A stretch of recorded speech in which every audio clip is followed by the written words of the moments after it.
Nation, what's going on? It's mailbag time here on the Raiders Report, and I'm rocking my Wild One jersey because Thursday night, it's already been a wild one. If you want to pull up on any of our mailbags, you got to do it on Thursday night. Hit that subscribe button. Turn on those notifications, and all of these questions that you see are from the real ones, the OGs, the diehard Raider fans that are watching us on Thursday Night Football. People that I like to consider my good friends. Let's go to Raider Prime prediction.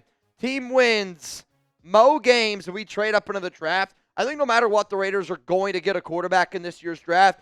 And based on the people that I talked to, it's Shedeur Sanders, number one, and then it's going to be Cam Ward. Watch out for Nussmeier from LSU. I've started to hear from a few people that he's starting to work his way up some draft boards, which I'm a little bit surprised by.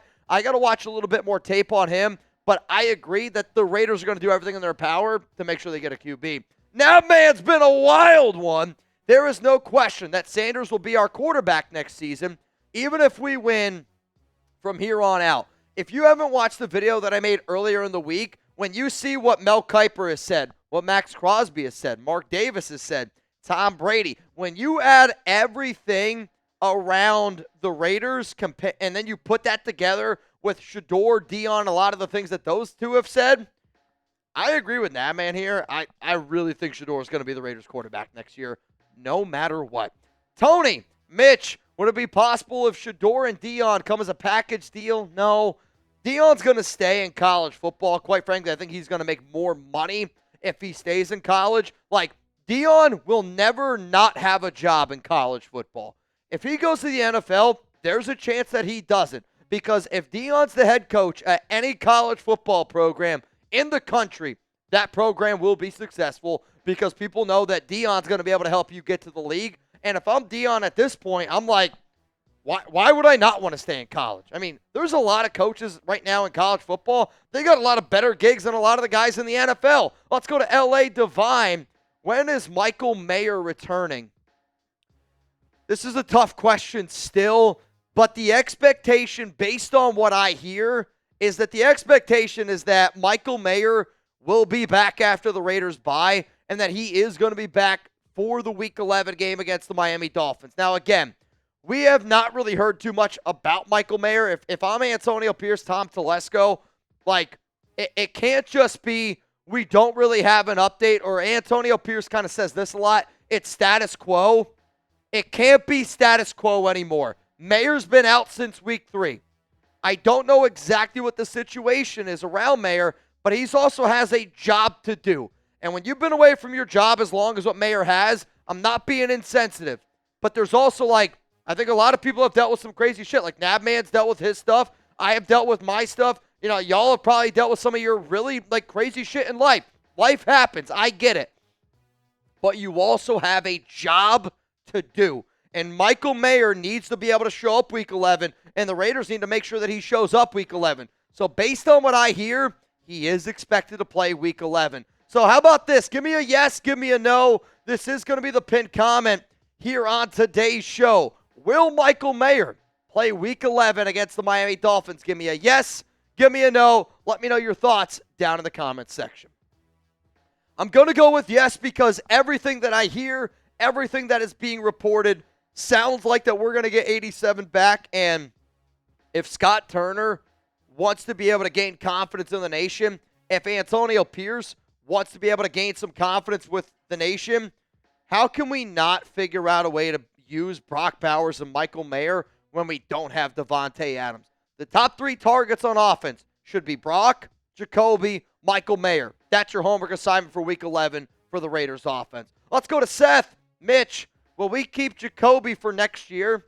Yeah, I don't see why not. I mean, he's under contract. If the Raiders were not going to keep Jacoby next year, they probably would have just dealt him at the deadline. He's on the books for, I want to say, right around $10 million. And the reason why I think it's important to keep Jacoby right now is because, same reason why I think it's important to keep Robert Spillane, is because when you are trying to rebuild, and the Raiders seem like they're always trying to rebuild, I get it. But in today's day and age, for you to have a receiver that is as talented as Jacoby, and he's not a number 1, he's a really good, like, number 2, number 3 receiver that, you know, if he's our number 2, that's a good guy to have. But in a world right now that's packed with a bunch of divas at the receiver position, let's just call it what it is. I mean, I don't know if you guys have seen some of the quotes, some of the reports that have come out from some Raiders players that called Devontae a diva. Like, we have a really good player and a real one in Jacoby. And if you want to add a rookie quarterback, you still need to have a Brock. You need to have a Jacoby. So, yeah, the plan is to keep him. Let's go to Mateus. What do you think about the LSU quarterback, Garrett Nussmeier? I've seen a lot of mock drafts where he goes to the Raiders. This is one of those dudes that just is climbing up draft boards right now. And I don't know if it's because Jalen Milroe hasn't played well, Carson Beck hasn't played well, Quinn Ewers hasn't played well. And I don't want to just take a QB because three other guys aren't living up to the hype. You know what I'm saying? Like, I think that the Garrett Nussmeier hype train right now is more around the NFL expecting this amount of quarterbacks to go in round one. And when all those guys that I just mentioned aren't living up to the hype, I feel like they're just kind of throwing in some random names in there where I don't want to compare the two because they're not nearly the same type of quarterback. But like Anthony Richardson going number 4 overall. Anthony Richardson did not have the skill set to go number 4 overall. People took him there, though, because he was a quarterback and because so many other QBs went off the board. My fear is that Nussmeier is going to kind of fall into that same train of he's a good quarterback. He just has no business going in the top 10, and my worry is he goes in the top 10 because once it's Cam Ward and Shedeur Sanders, then there's going to be a huge tier gap between all those other QBs. We got more questions coming up here in just a moment, but I got to show some love to our sponsor here, PrizePicks. If you're a Raiders fan, raise your hand if you need something to root for on game days. I have never experienced the pain that I feel right now as a fan, and I've never experienced waking up on game day. Not that I don't care. I obviously care, but waking up on game day anymore, it just doesn't hit the same way. I'll tell you this, though. If you get started with PrizePicks and you put in a lineup, you're going to watch the game, and you're going to have a hell of a time. You can now win up to 100 times your money on PrizePicks with as little as 4 correct picks. Download the app today. Use code CLNS to get $50 instantly after you play your first $5 lineup. Sign up today. Get $50 instantly when you play $5. You don't even need to win to receive the $50 bonus. It's guaranteed. PrizePicks is now offers Venmo for quick and easy deposits and withdrawals into your account this sports season. If you're wondering, Mitch, why are these your picks for this week? I'll tell you this. It's Chugs and I's picks. And the reason why that we're going with this is because I want the Raiders to have the number 1 overall pick. I don't want the Raiders to tank. I don't think the Raiders need to tank to have the number 1 overall pick. But when you look at the Sunday slate of games, if the Giants lose, if Derek Carr and the Saints win, if Sam Darnold loses to the Jags, and if the Patriots win with Drake May, the Raiders could have the number 2 overall pick. If I actually don't know if the Raiders win another game this season, and if they end up having the number 2 overall pick, you're locked into Cam Ward or Shedeur Sanders. Holla frickin' Luya. So this week, part of PrizePicks, I'm going to be rooting for what I want to happen. And if it doesn't happen, it's all right. I still had a great time. So prizepicks.com/CLNS. Make sure that you use code CLNS. That link's down in the comments and in the description of today's show. Download the app today. Use code CLNS to get $50 instantly after you play your first $5 lineup. PrizePicks. Run your game. Let's go to FF Ariel. What do you think is a better outlook for the Raiders to try and win and get that 1% playoff with the current team or tank for the draft? Here's the thing, we don't need to tank to get a high draft pick. The Raiders are not a good football team. They're not good on offense. They don't have a quarterback, and your defense is very banged up. And yes, we fired Luke Getsy, and I expect Scott Turner to be better. But until Antonio Pierce shows me even a glimpse that he can be a reliable head coach in the NFL, it's not like, oh, we fired Luke Getsy, we're going to go out there and try to win games. It's not like the Raiders are going to win games. If we run into 2 wins for the rest of the season, I will be surprised. But when you look at the number 1 overall pick, you got to be somewhere around 3 to 2 wins to get that number 1 spot. Let's go to Nabman. Got to stick with Gardner Minshew or Ritter and a Turner offense. RPOs and deep balls is the history. Sorry, AOC, but cold hard facts. It's not that I totally disagree with you, okay? The problem, though, is Desmond Ritter, Gardner Minshew. And I know Aiden doesn't have a strong arm, but neither does Gardner Minshew. Neither does Desmond Ritter. And RPOs are important, but I will say this. When you look at North Turner's offense, and Scott Turner had Alex Smith, Taylor Heineke, Carson Wentz, a bunch of these like no-name guys. When you go look at some of the great North Turner offenses, it does revolve around a quarterback, maybe with a little bit more of a skill set of an Aiden. And I do think that Aiden is a better quarterback than Desmond Ridder. I think Aiden is a better quarterback than Gardner Minshew right now based on confidence. If Gardner can get his swag and confidence back, Gardner's the best quarterback we got. But Gardner Minshew without confidence is worse than Desmond Ridder, is worse than Aiden O'Connell. And I can't wait to see what this team does over the last 8 games of the season. If you're a real one, that means that you're watching Thursday Night Football. If you're a real one, that means that you're still pulling up here to the Raiders Report on a Sunday, even though the Raiders are a dumpster fire to watch. If you like hanging out with Raider Nation, if you pride yourself on your tailgating skills, hit that subscribe button. Ron, what's up, brother? Can we get Jamar Chase as our wide receiver one to go with Sanders? No. Jamar Chase is going to stay with the Bengals. If you're looking for a Bengals wide receiver, it's T. Higgins. I know for a fact, and I've said this a few times on the show, I have talked to people inside of that Raiders organization that have told me T. Higgins is on their radar. He's 6'4", he's 225, big physical receiver. He didn't play in Thursday Night Football tonight, but looking for a new deal. The Bengals will not pay him. He's going to be a free agent, this offseason.